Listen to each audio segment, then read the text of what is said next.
Sir मुड़वाते ही ओले पड़ना, आपने ये कहावत तो सुनी होगी और इसका मतलब भी आप जानते होंगे।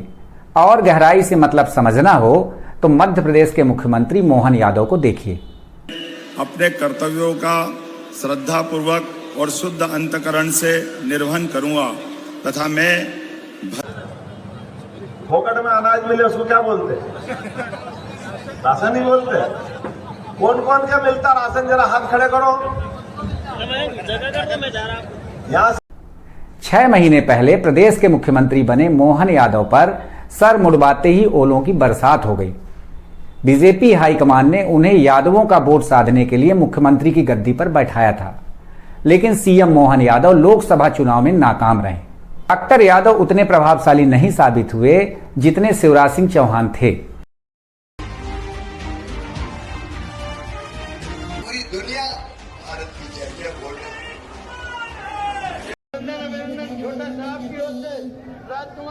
न वो मतदाताओं को घर से निकाल सके और न ही पार्टी के कार्यकर्ताओं में जोश भर सके।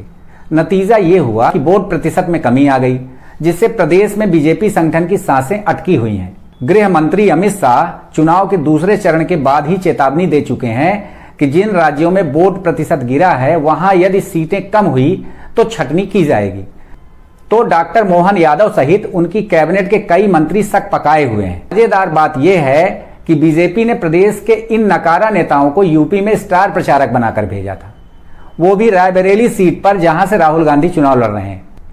सीएम यादव सुनसान रास्ते पर फूल मालाएं लुटाते दिखे, जबकि वहां लोग पूछ रहे थे कि आखिर ये है कौन। इसी तरह प्रदेश के डिप्टी सीएम राजेंद्र शुक्ला स्मृति ईरानी को जिताने के लिए अमेठी में दिखे, वहां भी लोग यही पूछ रहे थे कि आखिर ये है कौन। अब आइए मुद्दे पर। मध्य प्रदेश में बीजेपी यदि पिछला प्रदर्शन नहीं दोहरा पाई तो क्या होगा?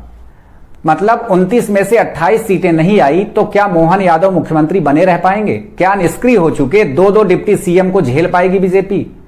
तो अब डॉक्टर मोहन यादव की अग्नि परीक्षा का समय आ गया है, लेकिन सवाल यह है कि उन्हें इस स्थिति में पहुंचाया किसने? तो गौर से सुनिएगा। मोहन यादव को मुश्किल में डालने वाले हैं ज्योतिरादित्य सिंधिया। साथ साथ लॉ एंड ऑर्डर सहित सभी विषयों को लेकर के बड़ी गंभीर बैठक का आयोजन हमने किया। ने कहा कि मांस मछली बेचने वालों के लिए पक्के प्लेटफॉर्म बनवाकर सरकार देगी, साथ ही इसकी बिक्री के लिए मेरी माननीय प्रधानमंत्री जी का हमेशा से आग्रह रहता है कि नया पुराना कुछ नहीं होता है, काम करने वालों को मौका मिलना चाहिए। और मुझे इस बात की प्रसन्नता है कि माननीय मोदी जी के नेतृत्व में निश्चित रूप से नया मंत्रिमंडल नए रिकॉर्ड बनाएगा। बहुत बहुत धन्यवाद। डॉक्टर मोहन यादव ईश्वर की शपथ लेता हूं कि मैं विधि द्वारा स्थापित भारत के संविधान के प्रति सच्ची श्रद्धा और निष्ठा रखूंगा।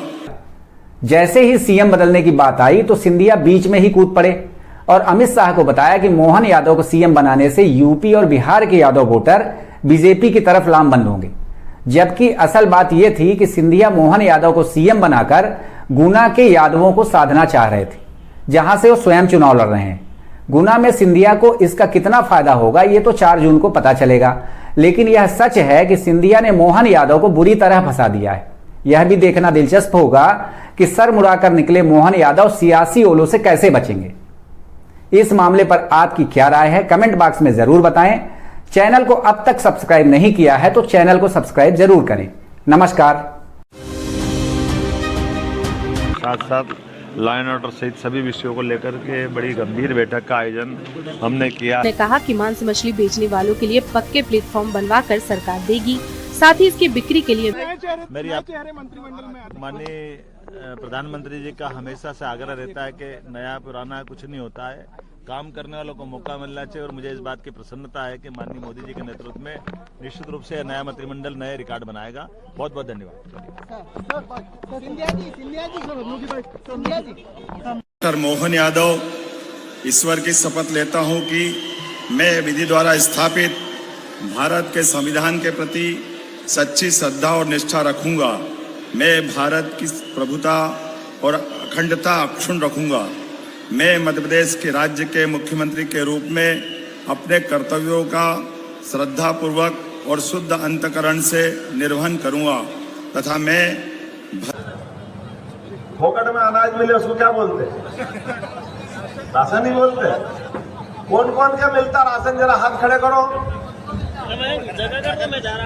यहाँ